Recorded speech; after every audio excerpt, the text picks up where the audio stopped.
Hello, Bane. So I'm here to answer your two interview questions. So number one is how I cope with COVID-19 pandemic.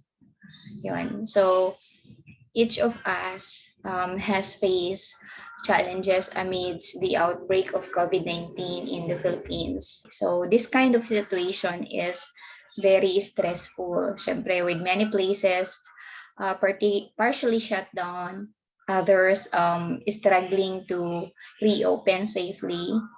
Some of us are in areas where the coronavirus infection rates are getting worse, katulad lalo na dito sa Cavite. So others are bracing for what may come next. And all of us are watching the headlines and wondering, kailan kaya matatapos to? When is this going to end? So for many people, yung uncertainty surrounding the coronavirus is the hardest thing to handle. We still don't know exactly how we will be impacted, how long this will last, or how bad things might get. And that makes it all too easy to catastrophize and spiral out into overwhelming dread and panic. But may mga bagay that we can do to manage our anxiety and fears. So during this difficult time, it is very important to continue looking after our physical and mental health. And kasi this will not only help us in the long term, pero it will also help us fight COVID-19 if you get it. So number one I did to cope with this situation is I stay informed.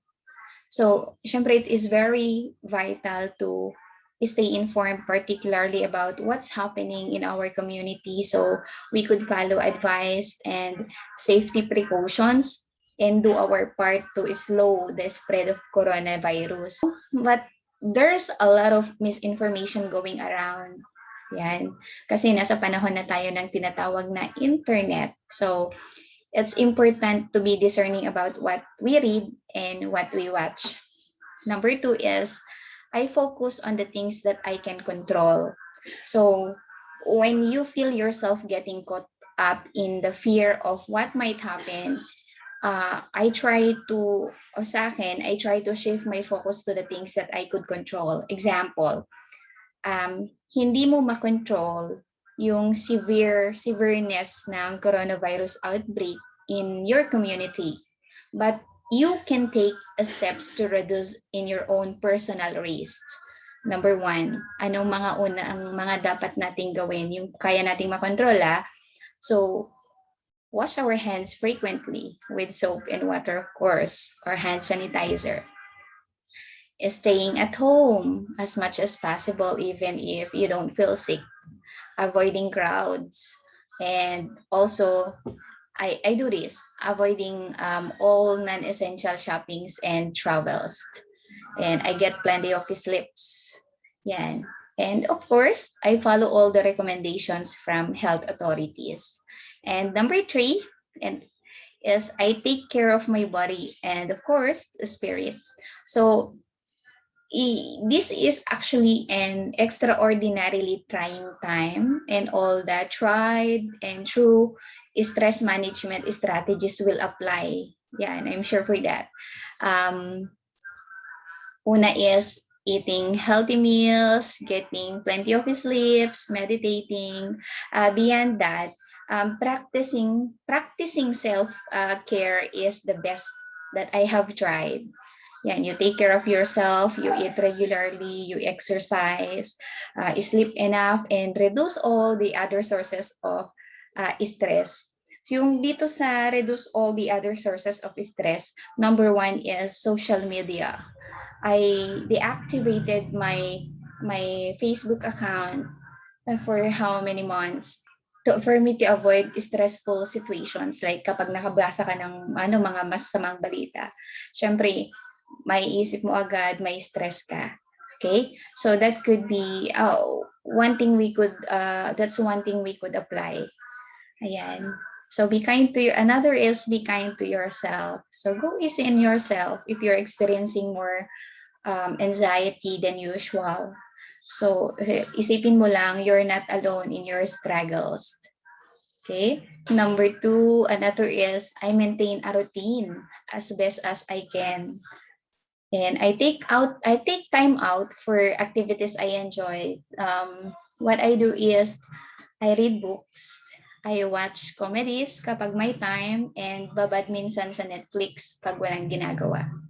And I go out once in a while if possible. Siyempre, sunshine and fresh air will do us good. Even a walk around our neighbors can make our body feel better. Yan. And of course, find ways to exercise. Yan. With your number two question about how this pandemic affected my work as a teacher, syempre, the pandemic has almost changed everything about teaching. So it's very difficult, but we have a mission to fulfill as stipulated under the DepEd mission and vision of the Department of Education. So the threat of infection is very alarming. It is very real, but of course, sacrifices should be made, particularly in this time of pandemic, for the love of teaching. So we share the same concerns.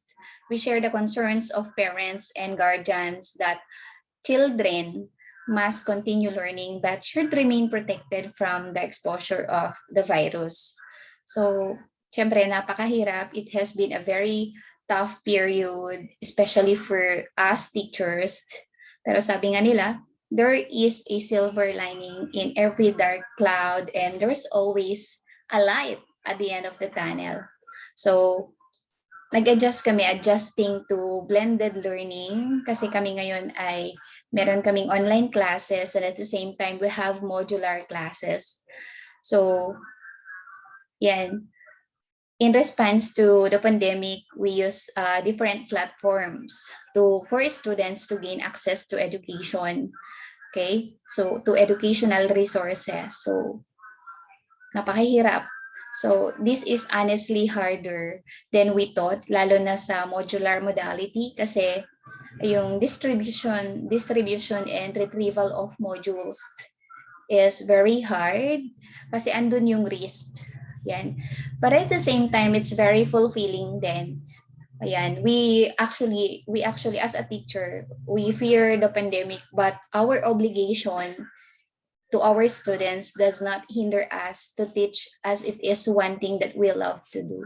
So it is not actually an easy job, but if you have that amount of what do we call this, motivation, you win the day with a smile.